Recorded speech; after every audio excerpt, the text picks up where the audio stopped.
Today on our journey to learn all the mechanics of Draw Steel, we are going to be covering your abilities. Whether you are an elementalist conjuring fiery magic to incinerate your foes, or a shadow creeping through the darkness to kill your enemies unseen, we're going to teach you all about how to accomplish it. Without further ado, let's get started.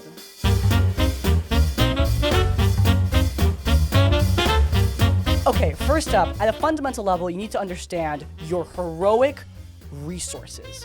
These are required if you want to use your most powerful abilities in this game. They're kind of like spell slots if you're playing something like Dungeons & Dragons, but instead of spell slots being a generic resource used by all spellcasters, each and every class in Draw Steel has their own unique heroic resources, both martials and spellcasters. The Furies, raging warriors that thrive in battle, their resource is Rage. You gain Rage passively, just like every heroic resource, but Furies get bonus Rage when they take damage in combat, encouraging Furies to take a very tanky role in a fight. Meanwhile, on the other hand, the Elementalist is a mage-type character who can cast a variety of elemental magic. Their heroic resource, again, is gained passively, but they gain more of it when creatures nearby take damage associated with certain elements, encouraging them to position themselves near their friends and to keep an eye out for when those same allies are casting elemental magic that they can siphon off. Each and every class has their own unique playstyle and mechanics that you need to be aware of. If you're not keeping track of your heroic resource, you're not going to be able to cast your best abilities. Now, not every ability needs your heroic resources. You have stuff like signature abilities, which can be used for free. These are kind of like level 0 spells or cantrips in D20 fantasy. However, you can't just spam these signature abilities. They're your bread and butter, but if you just use your weakest stuff, you're probably going to lose the fight. So understand your heroic resource and when to spend it to devastate your foes. Okay, now that we understand our heroic resource, let's get into actually looking at an ability, like Entropic Bolt here, for example. Let's just go down the list. First up, we have the name of the ability. Below that is a description. And then next up are the keywords. The keywords are going to tell you the fundamentals of the ability, like, for example, whether it's ranged or melee, whether or not it hits one enemy as a strike or a bunch of enemies as an area ability. Certain other effects and abilities in your class will also depend on the keywords inside the ability. Like, for example, if it has the magic keyword, or the psionic keyword, or the weapon keyword. So take a look at those keywords before you use the ability to see if it can synergize or combo with anything else in your kit. Next up, we have the distance. Fairly self-explanatory. It is the range at which you can cast the ability. Entropic Bolt here has a range of 10, meaning we can cast it within 10 squares. That's a pretty long range. The distance will also tell you about the area of the ability. If this is an area of effect ability we're talking about, the distance section will also cover what the area of effect is. In Draw Steel, there's a bunch of different shapes an area of effect can take. For starters, there's the burst, an area that originates from your character. There's the line, which is a line that originates from your character. There's also just a generic area. This is an area of effect that originates away from your character. If we're thinking of a D&D example, this is kind of like your fireball. In the distance section, you'll see the range of the area as well as the shape and size of the area. Like, for example, a cube that's 5 wide or a sphere that's 3 wide. Knowing the area of effect will be very, very important for making sure you can affect as many allies or enemies as possible. Speaking of, the next section is targets. Certain abilities can target any creature, allies or enemies, while other abilities can only target yourself or only target your allies. Make sure to keep that in mind when you're looking through your abilities and seeing what you want to do on your turn. If it can only be used on allies, then you definitely don't want to cast it on enemies, otherwise you're probably wasting your time. Finally, we have arguably the most important part, the action economy section, which covers what part of the action economy this ability is going to take up. If you've played something like Dungeons & Dragons or Pathfinder, you'll remember your action, your bonus action, etc. In Draw Steel, the 3 things you have on your turn are your action, your maneuver, your move, and finally, on other creatures' turns, you have your triggered action.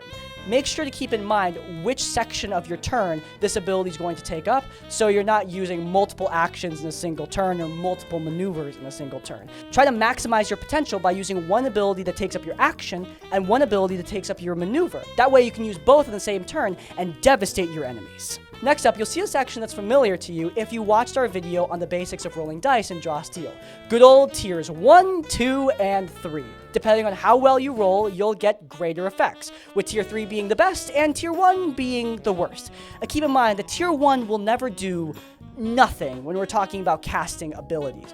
It will almost always do some kind of effect. It's the worst version of the effect, but still, doing something is better than doing nothing. Your turn is never going to be entirely wasted and skipped. Below the tiers, you have the effect. Usually, abilities in this game have some kind of greater effect. Entropic Bolt here, for example, will deal stacking damage as we cast it on the same target. You also have the trigger. If it's a triggered action, it will be triggered by something. So this is the section where it tells you what triggers the action. Make sure to keep that in mind if you want your triggered actions to not be wasted during a combat. Okay, before we end off this episode, let's circle back to those tiers. As you can see, as the tiers increase, the damage increases. That makes sense. The higher the tier, the higher the damage. You can also see that you add P to the damage. In this case, P equals presence. You'll see all the characteristics represented on your abilities. M equals might, A equals agility, etc., etc., etc. Talents, which use the ability Entropic Bolt, it's a specific talent ability. Talents, generally speaking, have high presence. So it makes sense that we'd be adding presence to this ability. But as we keep on looking at the ability, we see something much scarier. We see math, an algebra equation. What does this mean? P is less than weak, P is less than average, P is less than strong. Don't worry, I'm going to explain to you. This is your potency. Your potency represents the enemy's ability to resist an effect that you're trying to put on them. No matter what, your ability is going to deal damage, but Entropic Bolt here does something more. This ability can also slow an enemy down. The potency shows how an enemy can resist that effect and stop it from happening even if they're still taking damage. This would be the equivalent of a spell save DC in something like Dungeons & Dragons. But unlike in D&D, where you have just one DC that the enemy rolls against, in Draw Steel, there's no rolling at all. You just look at the enemy's characteristics and see if it's higher than your potency. And instead of having one potency, you have 3, since this ability has 3 different effects depending on how you roll on the tier system. The weak effect goes in tier 1, with the strong effect going in tier 3. That makes sense, because as you roll higher, the ability to resist the effect gets harder, because the ability is stronger. Okay. So when we're looking at the first part, we see P is less than weak, or P is less than average.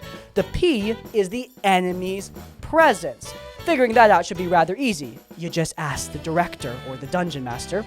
But what about the next part? The weak, average, strong. How do we calculate these 3 different potencies or spell save DCs that our character has? Well, that is arguably just as easy. All you need to do is look at your highest characteristic, whether it be might, agility, presence, whatever. Your highest characteristic, whatever the highest number is, take that, and for the weak potency, -2. For the average potency, -1, and for the strong potency, -0. That's it. So at level 1, for basically every single character, your weak potency will be 0, your average potency will be 1, and your strong potency will be 2. There is a spot on the character sheet so you can fill this in, and you can always have it on hand so you never need to think about it. And frankly, they're pretty easy numbers to remember. You can probably just memorize them, let's be honest. The game's intimidating at first, but as you play, it really speeds up combat. No longer do you have to wait for the DM to roll a dice, add a bunch of numbers, then ask you what your DC is, then compare the two. No, all you need to do is ask the director, hey, what's the enemy's might? Hey, what's the enemy's presence? You look at that, you look at your potency, and then boom, done. You either affect them with the effect or you don't. Keep in mind, this does not affect the damage from before. It just affects the status condition that comes after. No matter what, our dwarf enemy friend here is taking some damage, but depending on their presence and depending on what I roll, they may or may not get slowed. Okay, so in this video, we covered a lot. We covered everything that you're going to be looking at when you see an ability, and we covered how potencies work in Draw Steel. I hope you guys enjoyed, and if you want to check out more, then check out our video where we went over all of the stuff that you're going to need on your character sheet, and check out this video where we went over the basics of combat, all the stuff that happens after you roll initiative. But whether or not you want to see more of our content, I hope to see you all out there on the battlefield, drawing steel.